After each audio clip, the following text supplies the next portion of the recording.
another time to join us on your number one family show on radio. It's Pains, Love, and Family. I am Moninkanola, Ogidan. Of course, I am never alone on the show. My name is Dimeji. It's a good afternoon. Welcome to Pains, Love, and Family. You know how they say that the family is the microcosm of the larger society. Exactly. Whatever happens to the family affects the larger society. That's why today we're looking at parenting and the different aspect of it. It's going to be not just exciting, but then eye-opening. Because I hope we have two guests in the studio. We have a counselor, we have a teacher. We hope to be asking them questions, and there's a part of the show where you also get to call in and let us hear your own view about what we're talking about. Okay, so first of all, I want us to introduce our guests in the studios. We have Dr. Mrs. Oyebimpe Olusonya from FUTA. She's the Principal Assistant Registrar, Guidance and Counseling Unit. You're welcome to the show. Good afternoon.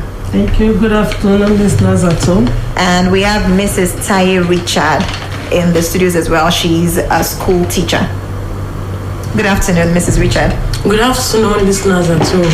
Okay, first of all, Dimeji, would you like to go first? Yeah, let me start. You know how they say, I'm going to begin with the counselor now. You know how they say there is no manual, so to say, to parenting. Sometimes, even as a parent, because I'm one, you get confused. There are things that happen in the home, and you start wondering, what should be my move? What should I say? Should I be harsh? Should I be soft on my kids? What should I do? So sometimes you're in the middle of all of that, and sometimes it keeps dragging, and people say, "Oh, he doesn't make up his mind on time. He can't take decisions on time," and all of that. What is your advice on parenting? If you want to advise any parent about taking decisions, what's your advice? Thank you. Parenting, just like what you said, is not what we just get to a place to learn, like we learn any other discipline. We know what it should entail, and we get ourselves. Many people get themselves being parents before we begin to think of how do I even handle those children God has given to me. The truth is that we don't know it all from the beginning, but we have, just like I said, there is no manual. I don't want to agree with that completely. We can still get basic facts, tips on how to, be a good parent. How do we get these tips? We get straight through many psychological books, counselors, many write-ups from experts on parenting. Parenting alone is a discipline, so to say, area of study for many people, and we can learn a lot about parenting. So when it comes to parenting a child, the first thing is you see that child as somebody you have a responsibility towards, to build the child a total child. The problem people have is we only think about building the academic, so to say, the cognitive. I want my child to become this, which is good, but that is just a little about the whole development of the child. In fact, you mentioned something. Sorry, before you go ahead, you mentioned something. You said parents can read books, can talk to psychologists, people who are into child psychology and all of that. Now, what about parents who are not educated? That's one, because my own mother is not even lettered. Not talk of being educated at all. She cannot read, she cannot write. Now, and there are parents who will not even read, even if they can read. What can such parents do? For such parents, we have moral values. Different culture with different moral values. Our forefathers, many of them could not read, but they have rich values. Like there are so many, we call it, was it taboo or don't do, making sure things are done, giving limits, boundaries through stories, things they've seen. They inculcate the right value into a child. I guess you're right on that. There are so many things I did not know until I grew up, and I discovered that my mom had been deceiving me all along. Especially the one that's called Ogidan. They'll send you to go and get Ogidan, and then you go there and you wait all day. And then that person keeps telling you, Mama Bisi will soon come back. I gave the Ogidan to Mama Bisi. Don't worry. And then I grew up, and then I got to know. Okay. And then there are advantages to all of them. All right, that takes me to the next question. Talking about 21st century parenting, there's something about it that I feel that we are probably not getting. There's the way we were brought up. Like you were talking about the Arodon thing. I don't think a 21st century parent should do the Arodon thing. But, you know, it's funny. There's even nobody to send your kid to now because the parents don't even know about Arodon. Okay, yeah, that's true. Now. That's true. That's one part of it. Now, the other part of it is that while we were growing up, there's this saying in Yoruba that "Awamoju," you know, your parents talk to you through you understand gestures, like children of today. When you even do a kind of gesture at them, they could even ask you what's wrong with you and blah blah. You know, just ask you straight away. Now let's focus on parenting now. Would you agree that it should be different from parenting then? Yes. Let's ask the teacher. Thank you, sir. I want to say parenting then and now should not be different, because the way they brought us up make us stand out when we have ourselves in the congregation, and they want to know the kind of parent that gave birth to us because of a standard they set that time for us. And when others are misbehaving, those children then, they were brought up in a very disciplined environment, will not misbehave. When you see that children running around in the church or in the congregation, those that are well trained in those days up to now, you see them, when they talk is very different. When they dress up is very different. But if you look at what is happening these days, parents are occupied with job. They are occupied with running after money, leaving the children in the hand of the teacher, leaving the children in the hand of the caregiver. Even some even leave their kids in the hand of the security man or the cook at home. And these people are leaving the children behind for they don't have anything. They are not disciplined. So let me quickly ask you this. During our own time, technology was not like this. And now we live in a time where there's social media, there's the internet, there's the cable TV, satellite TV. In our old days, it used to be you even go to maybe 5 houses from your house to go and watch Arindo Ajalu.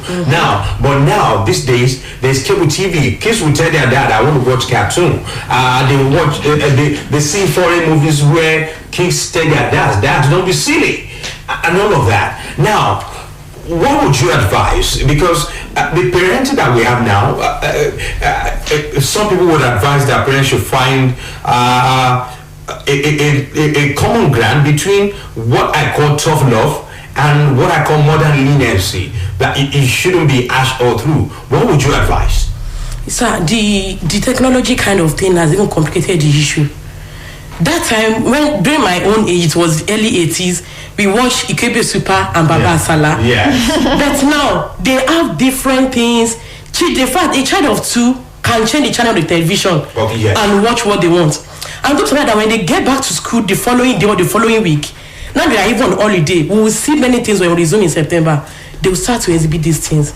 The internet kind of thing has complicated the issue. But I will advise parents that they should filter it. There are many programs the children should listen to that will boost their morals, that will discipline, that will even change their mentality, even when it is bad from the grassroots. And there are some programs that the children listen to on the internet or in any other places that even pollute these children, and they now become problems to the society. So I want to advise that parents should just try and filter it.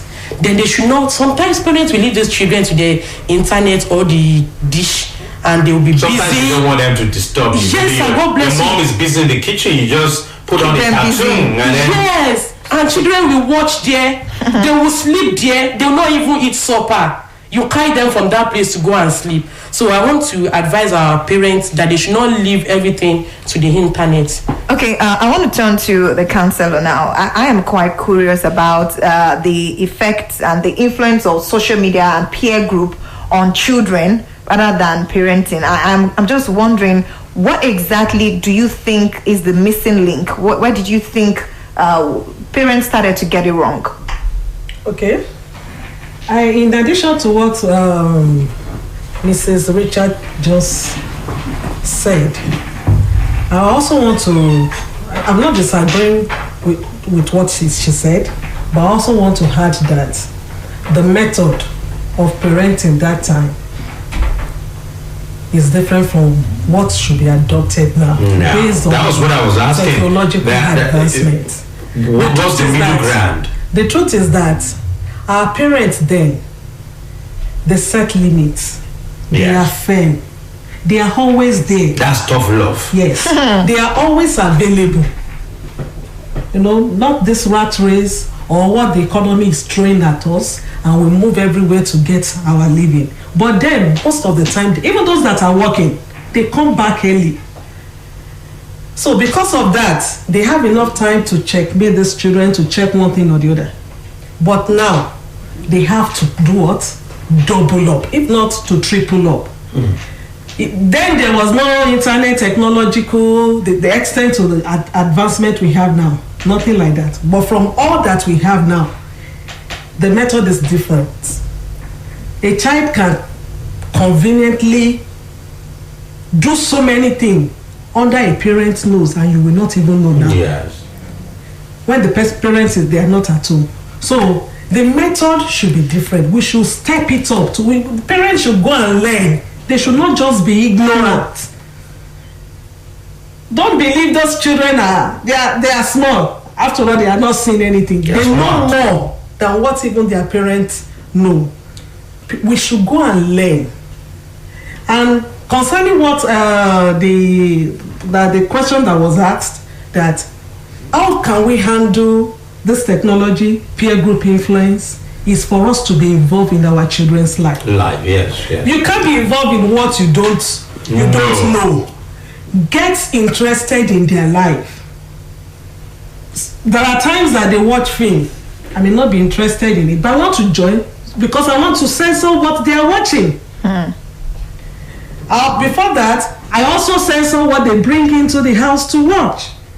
You cannot say you can't go to the internet. Even the schools, they gave them assignments that they must visit the internet.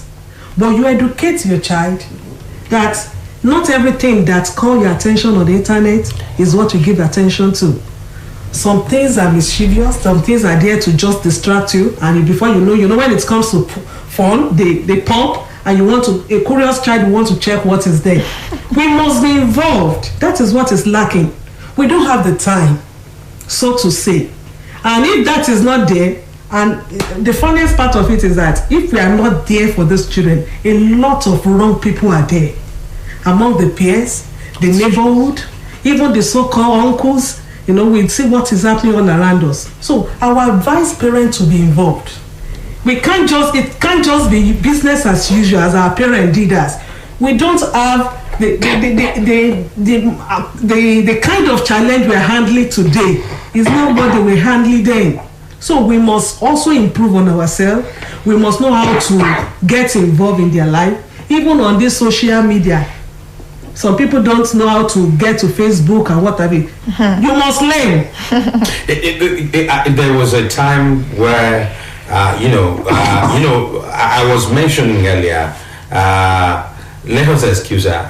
Maybe we should excuse you for a few minutes. Now, there was a time, I was saying earlier that the family is the microcosm of the larger society. Sometimes, and whatever happens, however you raise your child is going to tell on what the child is going to turn out to be. Now, there was a time when we were growing up, they would say children don't speak if you're not spoken to. But then you discover that a lot of people, it took them a long time for them to overcome timidity. A lot of them grew up to become timid and all of that. Now, what would you advise in this modern day, in modern day parenting? What would you advise?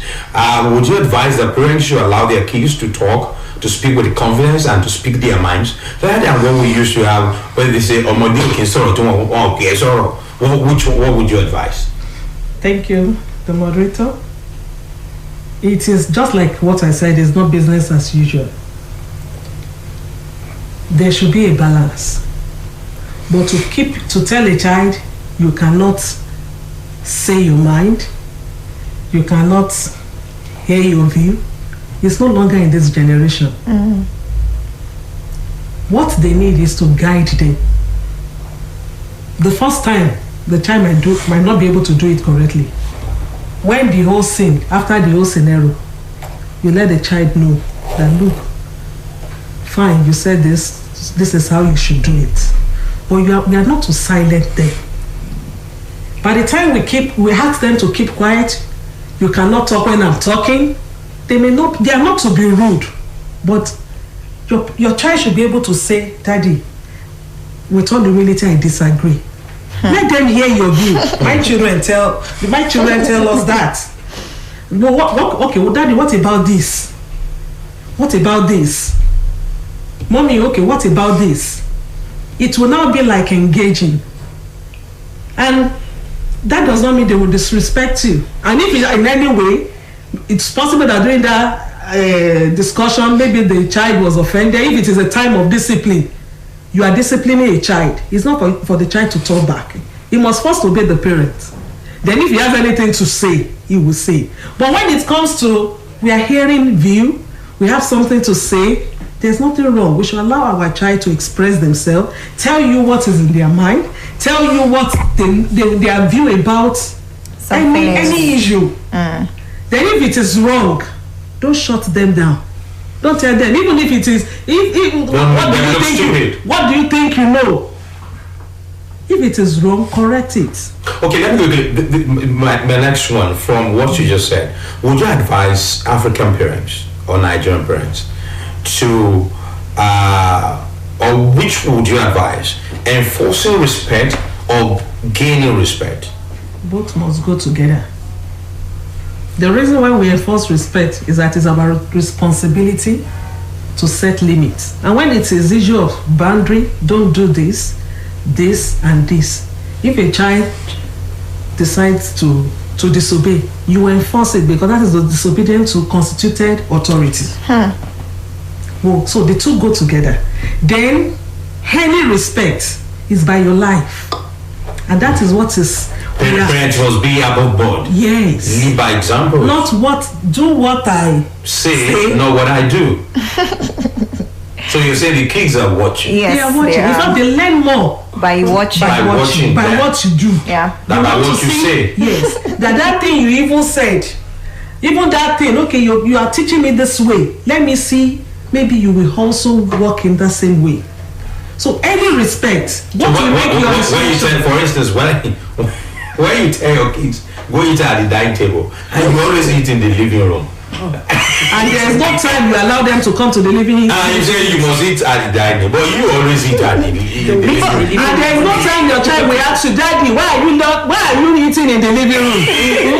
Something must have been wrong. Because the first thing, if that child is really learning, and there is still, when it comes to learning, there must be relationship. That's the fact. Okay. All right. Before we turn to Mrs. Richard, I am quite curious also as regards parents who do not live together. Now, setting our priorities right in parenting among the man and the woman, sometimes I feel the man may be a better parent in the sense that he probably knows how to deal with some things than the woman. If it now happens, now this is what Dimeji, you may disagree. I'm not saying anything until you this is okay. Let me give an insight. But I don't think mothers are better parents. Wait, no, I'm not saying there are better parents. There are better fathers who are better in parenting than mothers. Dimeji. I know, but more mothers are better. Yes. Well, probably I am a better parent. I'm just using this as an example. and the kids are with their father, and I am the one who is away. What do we do in such situation? This question is directed to the counselor, because we get to move. Sometimes we are not all living in the same place, and it's a great challenge in the home where the father is away and it's the mother that is with the children, and you do not have enough hands to take care of the children. Not just about their or to enforce respect. Even in all areas now. Okay, if I get the question right, if what you're trying to have is what parents is the staying role of apart. Yes. Either whether the children are with dad or with mom. Yes. Concerning what Mr. Dimeji said, I disagree with you that parents mothers should be better in parenting. I'm not saying mothers should be. I'm just saying I think mothers are better parents. I'm not saying they should. They are yes. They are better parents. Research has found out that mothers are better parents, and they are even firmer at times more than men. Mothers are better parents. If we have a situation where the parents are not living together, probably because of geographical or any reason, divorce. For the mother, I don't think it's a big problem. If the mother knows what to do, if he's a good parent, they'll be ready to get involved in the child's life, be consistent in routine, discipline, and all that is needed. When it comes to the father, based on our culture, it's like they've started grooming a male child right from childhood to believe that he's not involved in parenting. So such a man can have challenge. Yeah. But the truth is that we've seen men that are very good in parenting. Yeah.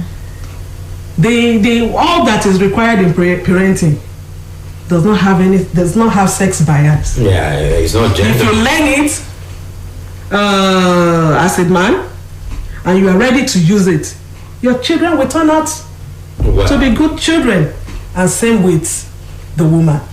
Now let me quickly turn to the teacher. A lot of times kids come to school and teachers don't even know the history or the behavioral patterns of these kids, and teachers just in their own knowledge try to apply what they know and all of that. Would you advise? There was a time we had a topic on this program. We were talking about dyslexia, and we discovered that statistics show that 98% of Nigerian teachers do not even know what the condition is all about. They are not even aware of it, not even knowing about it. They've never heard about it.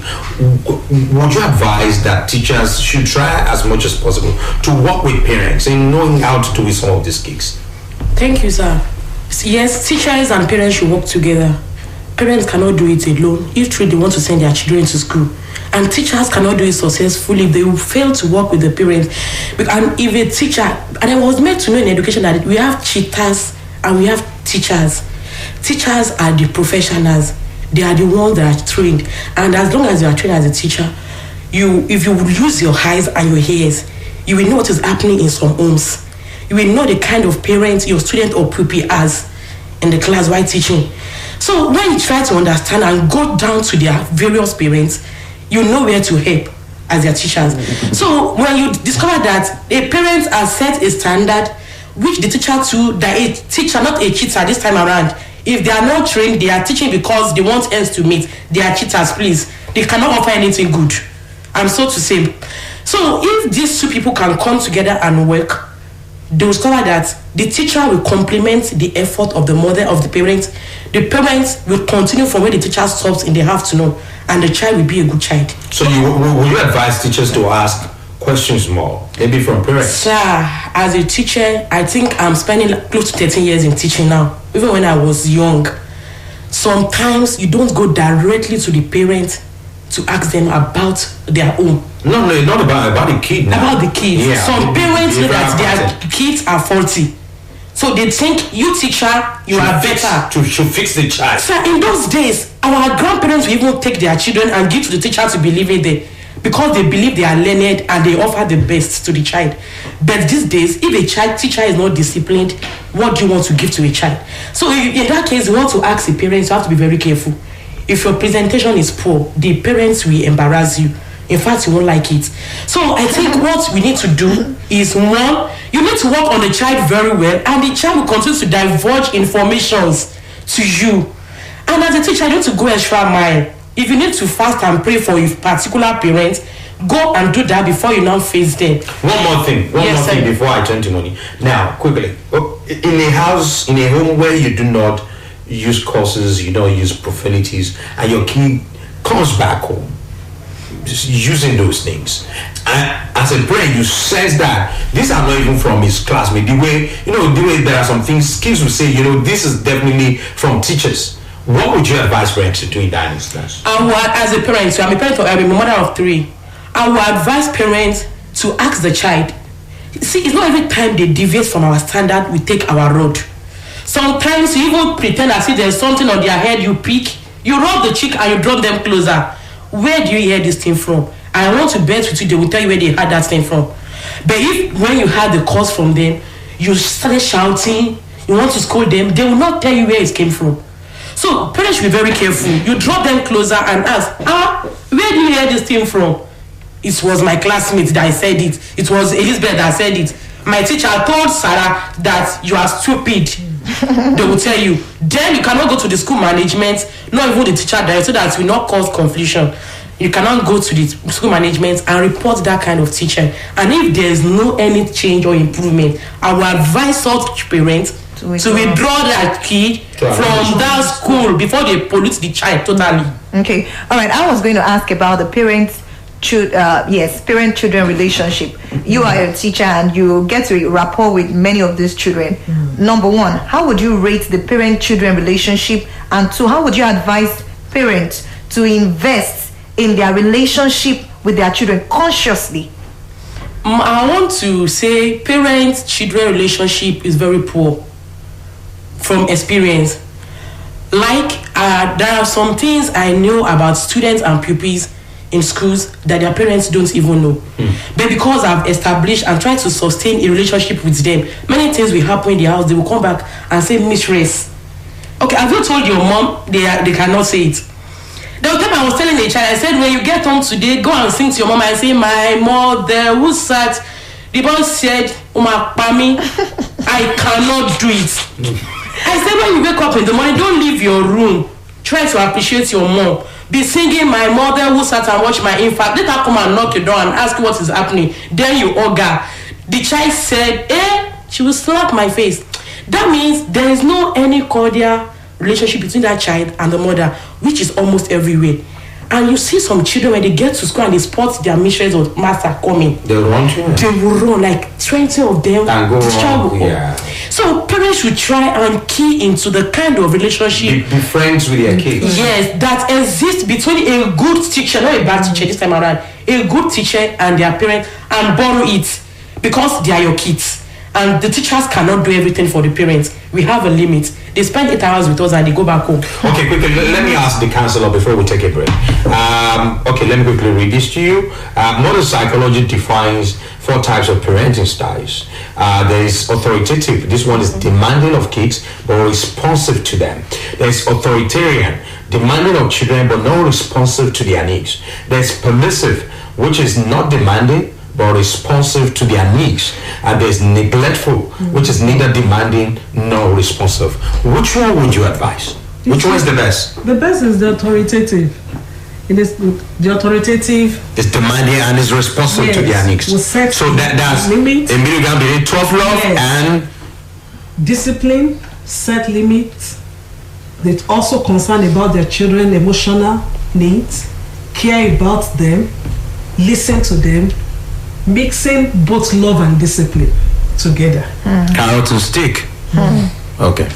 All right, we'll take a quick music break. When we return, we are still here. It's still Pains, Love, and Family. Stay with us. I want to be a lawyer. I want to be a banker. I can do this. I want to be without being you. I want to be a doctor. So let's Let's encourage them. I want to be a banker. Any form, any format, let's try and encourage them. I want to be a doctor. I want to be an engineer. You see the children are the leaders of tomorrow. And if you teach them well and show them the way, they'll follow. Only time can tell the future. Sippings, Love and Family from Adaba 88.9 FM. We're talking parenting. Let's take it a little bit further now. I want to turn to the counselor now. Would you agree that in kids who are children who are not well disciplined cannot grow up to be disciplined parents? What I'm asking this is that we talk about parenting, how kids can grow up and how kids can be disciplined and all of that. Do you think that parenting can affect in future the marriage of kids if they are not well brought up? Does it have any effects on that? Can kids who are not well disciplined turn out to be disciplined parents? Or even good wives, good husbands? I would say yes and no. Okay, how? For yes, if such a kid will not develop his or herself, we always have the evidence. How do they know to develop themselves? Because this is the best they know. This is what their parents teach them. Taught them rather. They must have grown up to have a lifestyle, a personality. Which they must have developed from the kind of parenting they were exposed to. But the truth is that they will also display this in the society. The society would have corrected, they would have been embarrassed, they would have known in one way or the other this thing that I'm doing. You understand? They would have been cautioned in one way or the other. So they will know there's something wrong about my upbringing. And that's the reason why I said behavior modification. If such a person is ready to learn or learn what they were taught and then relearn. And relearn. Honestly, such a person can be a fantastic parent. Then another thing is, we've heard of situation of people that were misused based on the kind of life, the parenting they went through. But they know down there that this is not what I'm supposed to be. They had the opportunity of living such environment. They will learn. They even go further to learn.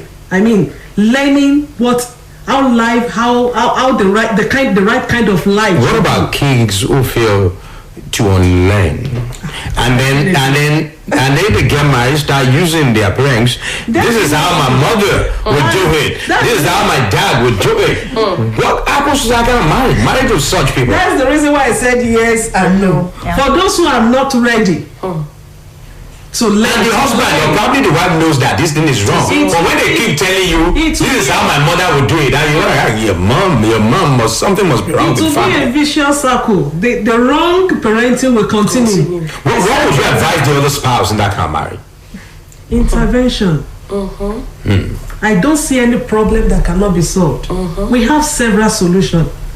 Such a person can consult a counselor, get information, help the other person. Too bad, but that person is not your spouse. You can learn. It's your problem. You live with it. You marry the problem. You help each other to become better. All right. You understand? You help each other to become better, and also believe God factor. You can also begin to learn. There's the place of God. Learn the place of God in prayer, and also take the person. There are so many programs, through religious group for us to also help such people. Okay. 10 minutes before 2, we now open the port for people to call in. Moni, give us the numbers. 08162519991. 08162519991. That's the number to call. Probably you want to ask a question or you want to make your contribution. Call us 08162519991. Hello, good afternoon.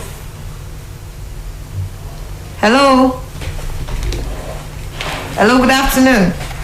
Okay, we lost that one already. 08162519991. Good afternoon. Hello, good afternoon. Hello. Okay. Probably the network. Hello, good afternoon. Hello, good afternoon. Good afternoon. What's the name, please? My name is Emmanuel. Emmanuel, where are you calling us from? Alright. Alright. Okay. Emmanuel, quickly, your contribution. Okay. Looks like we lost that one there. Hello, good afternoon. Hello, good afternoon. Yes, good afternoon. Alaba speaking from Moninkanola. Thank you for joining us, Alaba. Go ahead. I want to say parental. Oh, what is happening? Lines. Hello. Hello. Yes, good afternoon. Oh, good afternoon. Yes, good afternoon. My name is Dimeji from Ogidan. Okay. Hello. All right. I don't know what's happening. Looks. Like the network. Yes. It has to be the network. Hello. Good afternoon. Yeah, good afternoon. Good afternoon. Your name, please. Pastor Festus Alabi. Thank you for joining us. Please go ahead. Yeah, I'm calling from Ipin, Nabukedu. Thank you for joining us. Go ahead, please. Yeah. I heard all what teacher, counselor, and people, including you, have said. And I think you have said it right. And you have not missed anything. But great, I want to ask you that well, I served in girls' school in Enugu when I was doing my NYC. Can you do us a favor, please? Hello, hold on. Can you do us a favor? Okay. Please move away from your radio set or you switch it off, please, so that we can hear you clearly. Okay. You can hear me now? Thank you, yes. So, I served in a government school, girls' school, and body school also. You know, children are fun and they can pretend very well. Children can pretend very well. But what I want to add is that parents should make sure that living in one room is bad. You know, no matter the poverty, people should make sure that as soon as the children are growing, they should look for an alternative. And if the room apart is okay, so children can be sleeping in the parlor. Because living in the same room with your children is very dangerous. They are taught and they pretend. What with your parents, they pretend. So that's just my advice. Hello. Thank you so much. We got your point. Thank you so much. Dimeji, did you get that? Yeah, I did. All right. Hello, good afternoon. Hello. Okay. Looks like our Maybe phone. give out the number again. 08162519991. 08162519991. That's the number to call. Hello. All right. Looks like we have issues taking these calls. Hello. Good afternoon. Hello. Good afternoon. Okay. Very quickly, Dimeji, you're going to say something about what the last caller said. No. I think it's clear. It was clear. I don't think there's anything, or maybe she would like to say anything. Maybe you would like to add anything. But I think it's clear. Parents should not even try and do that, irrespective of that. But I know sometimes, like you said, poverty can make you do all sorts of wrong things. Okay, if the lines are not working, someone is on the line already. Okay. It just looks like we're having issues taking the calls. Hello, good afternoon. Hello, good afternoon. All right. Okay. Looking at the time, we are just 5 minutes before 2:00. But before we let Dr. Mrs. Olusonya go, I want you to, in summary, how would you advise parents to, what's the word now? To cherish their parenting career. I think it's a career. Let me put it that way. It's a life career. Okay. Lifetime career. Because even if you become a grandmother, grandfather, you're still doing the parenting. Okay. So what's your advice to parents? Okay, I want to advise parents at home and everywhere to first identify who your child is, your child's strengths. Befriend your child. There's something that is common to us in this part of the globe. We tend to discipline with emotional reaction. yeah. it does no child any good. Some even do transfer aggression. Yes. Maybe your husband wronged you and then you turn it on your kids. Anger, negative words. They go down. Personality development of that child. Okay. So please, let's avoid those negative things. Befriend your child. Be involved in their life. Don't be too busy running after one thing or the other at the expense of their total development. Their development goes beyond sending them to school. It involves their personality, their psychology, their emotion, the kind of suicide cases we are hearing. It's because we are not there. So I encourage parents, please be more involved. Okay, let's down to the teacher now. What is your advice for teachers? My advice for teachers listening to us outside there is that they should not transfer aggression to children when they have misunderstanding with the parents. If you and the parents have any misunderstanding, the parent carries a different identity from that of a child. Don't come back to the school and bounce on the child because they have seen it in time past. Parents and teachers will have issues, and when the child gets to the class, it's like an hell. So I want to advise teachers here, you should know what you carry. If you don't carry anything, you cannot give anything to these children. And it's a failure on your part if a child passed through you and does not have a change of character. And someone said, teacher's error, child's error, teacher's omission. Don't carry your face and say you don't see what they have done wrong. Try and correct them immediately they are deviating from what you want. And teachers should also look down into what is wrong with the child when you are teaching in the class. Sometimes they have something wrong with them before they leave home, and when they get to the class, they are not keen to what you are doing. Just try and find time to ask them what is going. If it's something you can solve, try and solve it. If you cannot solve it, involve the school management. And go with help all the teachers. Amen. There's even a new one now. Let me quickly add. There are teachers now. If parents do not give them money, they take it out on the kids. It's a new, especially in private schools. I love that. Yes, it's personally, love trouble. Personally, they expect parents. You pay school fees. You pay teachers. You bribe teachers. You bribe cleaners. You bribe gate man. Teachers should be reported. Yes. It's terrible. I want to thank God for my own school. It's a missionary school as well. So sometimes we buy food for our students or pupils. Sometimes we buy all this for those who need it. And their parents don't even want to know who is the teacher that gave you this. But we are doing it because it's a calling, it's our duty. We have to do it. So you should not expect that parents to come and pay you back. Just play your own role sincerely and leave your own children and see what you do to reward them. Yes. Okay, my name is Dimeji, and this is where we try to cut on today's edition of Pains of My Family. Want to thank our guests. Thank you very much for coming, and thank you, listener out there, for being part of the show today. Join us same time next Friday. I'm from Moni. I'm Moninkanola. You know, have a beautiful weekend. We'll see you next week. Bye bye. I'm writing these to motivate you whenever you were down. Just remember my story and the things that people told me.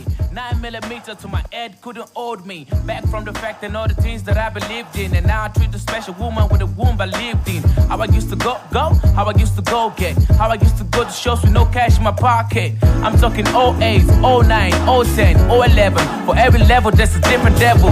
I sold my soul to the game just to dine with the devil. I hope I make it ever. And sometimes I don't even think about the fact that my daddy is the driver and my hood is